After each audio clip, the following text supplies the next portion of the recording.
À la une au Cameroun, le principal opposant écarté de la présidentielle. Ils sont 13 et leurs photos sont à la une de Cameroun Tribune. 13 candidats à la présidentielle d'octobre prochain, dont le sortant Paul Biya, 92 ans, qui brigue un 8e mandat. Et un absent de marque, donc Maurice Kamto, le principal opposant dont la candidature a été rejetée par Elecam, le conseil électoral camerounais. L'annonce a aussitôt fait l'effet d'un coup de tonnerre dans les médias camerounais, relève le Point Afrique, même si beaucoup redoutaient ce scénario. Le Jour, quotidien de Douala, parle d'un verrouillage politique assumé, tandis que Mutation dénonce un processus électoral biaisé dès l'entame. Mutation qui s'interroge comment parler d'élections libres et crédibles quand le principal challenger est évincé sans motif officiel. Le journal du Cameroun nous explique la raison de ce rejet. Son parti d'origine, le MRC, n'ayant pas d'élu, il lui était difficile d'investir Maurice Kamto comme candidat indépendant au regard de l'article 121 du Code électoral qui impose 300 signatures. Pour contourner cet obstacle, l'opposant a démissionné du MRC pour adhérer à un autre parti, le Manidem. Ce parti, dirigé par Anissé Ekan, l'a investi candidat à la présidentielle, mais une personnalité issue du même parti, Dieudonné Yegba, est venue troubler le jeu en se présentant lui aussi candidat. Et comme un parti ne peut présenter qu'un seul candidat, le Conseil électoral a donc invalidé les deux candidatures. Incompréhension et indignation au sein de l'opposition. Incompréhension, car, souligne le journal du Cameroun, d'autres partis politiques ont investi deux candidats et l'un des deux a été accepté. Exemple, au RDPC, le parti présidentiel, le président Paul Biya a été accepté contre Léon Théier, au Nana, rejeté. Et autre exemple, au parti Univers, Akeremouna a été accepté, tandis que Chantal Adélaïde Memboué a été, elle, rejetée. Et pour sa part, Anissé Ekan, le président du Manidem, s'indigne. Dans une interview exclusive à Jeune Afrique, il affirme détenir des preuves accablantes et annonce déposer un recours devant le Conseil constitutionnel. Maurice Kamto et le Manidem sont victimes d'une opération mafieuse, déclare-t-il. Nous avons constaté des manipulations grossières. Nous avons des preuves qui démontrent clairement une orchestration politique avec la complicité du pouvoir. En tout cas, souligne Afrique.com, ce rejet de Kamto bouleverse le paysage politique camerounais. Oui, le leader du MRC était perçu comme le principal challenger capable d'inquiéter le régime de Paul Biya. Son éviction affaiblit mécaniquement l'opposition et fragilise toute tentative de front commun.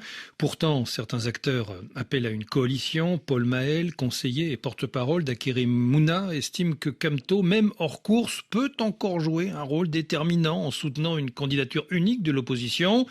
Il peut encore peser sur l'issue du scrutin s'il apporte son soutien à une dynamique d'unité. Mais cette hypothèse reste fragile, relève Afrique.com, tant l'opposition camerounaise peine depuis des années à s'unir durablement. Si quelques figures comme Akeremouna ou Cabral Libi plaident pour une candidature de rassemblement, les ambitions personnelles et les querelles de leadership rendent ce scénario incertain. Maurice Kamto, quant à lui, n'a pas encore publiquement indiqué s'il soutiendrait un autre candidat en cas de rejet définitif. En effet, insiste le pays à Ouagadougou, n'ayant plus rien à perdre, Maurice Kamto pourrait sonner le rassemblement de tous les candidats de l'opposition, mais est-il seulement capable de ce supplément d'âme ? Pas si sûr, répond le journal, surtout quand on sait qu'en politique et au Cameroun, surtout, chacun préfère être tête de rat plutôt que d'éléphant. Et on revient au Point Afrique qui note qu'au milieu de ce tohu-bohu, Paul Biya reste fidèle à son image, distant, impassible, insaisissable. À 92 ans, celui qui dirige le Cameroun depuis plus de 4 décennies pourrait battre un nouveau record mondial de longévité au pouvoir. Invisible depuis plusieurs mois, son état de santé continue d'alimenter les spéculations. Dans les rangs du régime, nul besoin de programme ni de bilan, seule la stabilité est érigée en argument. Cameroun Tribune, le quotidien officiel, martèle qu'un Cameroun en paix vaut mieux qu'une alternance risquée. La rumeur d'un passage de témoin à son fils, Franck Biya, jamais confirmé mais jamais démenti, alimente aussi les soupçons de succession dynastique. Enfin, le Point Afrique note encore ce commentaire de la Voix du Centre, hebdomadaire de Bafoussam. On nous offre un culte monarchique à défaut d'un débat démocratique. Frédéric Couteau. Kamto était ivoirien, il n'aurait pas le problème qu'il a au Cameroun. Exactement. Très bien. On termine avec vous, André. Alors, le problème de Kamto, c'est que on lui a tout simplement dit que un autre avait déposé, excusez-moi de ne pas rire, Allez-y. avait déposé sa candidature à la place de son parti politique. Bon. Et donc, c'est celui-ci qui a été retenu. Voilà. Il arrive, on dit, bon, monsieur Dieudonné Yebga, qui était l'ancien président donc, de son parti, a été le premier donc à déposer la candidature au nom de ce parti dont il avait été déjà viré. Et donc, c'est lui qui sera le candidat. Et il ne peut même pas être candidat indépendant. Du parti de M. Capto.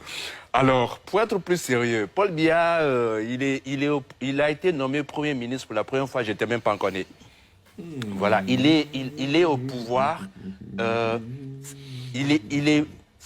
veux dire, sa durée au pouvoir est plus vieille que plus de la moitié de la population camerounaise. Plus de 43 ans au pouvoir. Et l'espérance de vie au Cameroun, c'est 64 ans. Donc plus de la moitié des Camerounais ont connu Paul Biya comme leur président. Voilà. Et c'est quoi le Cameroun? C'est une croissance moyenne du PIB à 3,3% contre 6,5% pour la Côte d'Ivoire. C'est un indice de perception de la corruption, 140e sur 180 pays. En Côte d'Ivoire, nous sommes 69e. C'est un budget de 7 317 milliards. En Côte d'Ivoire, c'est 2 fois plus, 15 000 milliards. C'est un pays, contrairement à ce qu'on dit, qui n'est pas stable. C'est faux. C'est l'insécurité au nord. Donc, en fin de compte, pour reprendre l'expression donc de l'un des anciens conseillers de M. Paul Biya, M. Christian Eloka Penda, il a dit on n'est pas dans une démocratie, on est dans une satrapie. C'est lui qui le dit. D'accord, merci beaucoup, monsieur. Remarquez.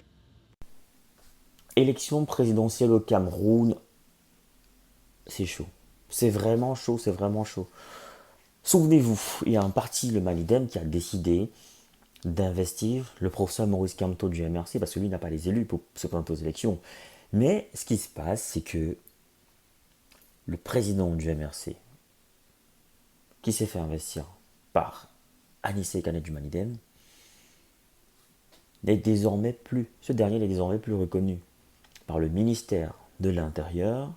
Son nom a été carrément modifié cette nuit sur le site du ministère de l'Administration territoriale, qui est l'équivalent du ministère de l'Intérieur en France. On a changé le nom du président pour mettre le nom d'un certain Dieudonné Yebga, qui est celui-là reconnu par le ministère de l'Intérieur comme président du Malidem. Conséquent, si cela est confirmé après par le Conseil constitutionnel, l'acte signé par le président du Malidem investissant Maurice Kamto devient nul. Gros danger. Gros danger, grosse épée de Damoclès sur la tête de Maurice Kamto. Qu'est-ce qui va se passer? Qu'est-ce qui va se passer? Les élections camerounaises avec pas mal de rebondissements, 83 candidatures, une investiture inattendue, un parti entre guillemets appelé Yango par les adversaires. Qu'est-ce qu'on n'a pas encore vu? Qu'est-ce qu'on n'a pas encore vu? En tout cas, on n'a pas encore tout vu. Ça ne fait que commencer, nous sommes qu'en pré-campagne. Mais qu'est-ce qui va se passer si jamais Maurice Kamto est débouté par le Conseil constitutionnel? En tout cas, ses partisans sont aux aguets. Ils attendent ce qui va se passer. Nous aussi on attend. On verra bien ce qui va se passer. On a hâte.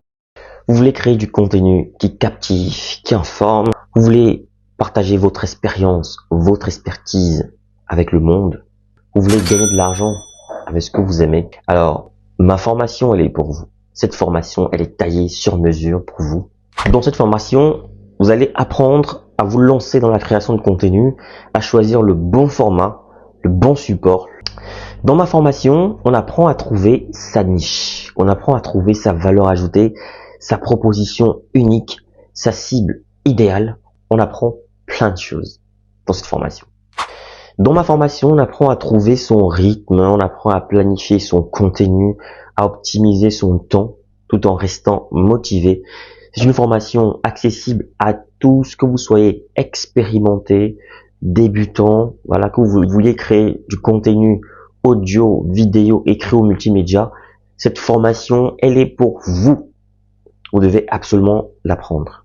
Alors cette formation est flexible, vous pouvez la suivre à votre rythme, selon vos disponibilités, vos besoins, vos envies, et elle ne coûte pas cher. 150 € pour tous les résidents en Occident et 75 000 francs pour tous ceux qui résident en Afrique. 75 000 francs CFA seulement.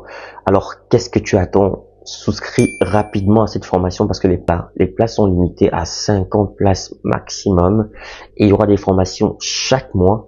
Chaque formation dure 2 semaines minimum et 1 mois pour ceux qui ont du mal. Il y aura 2 semaines en plus de rémédiation pour essayer d'aider les autres. Alors appelle ce numéro rapidement et surtout écris à cet email pour souscrire à cette formation.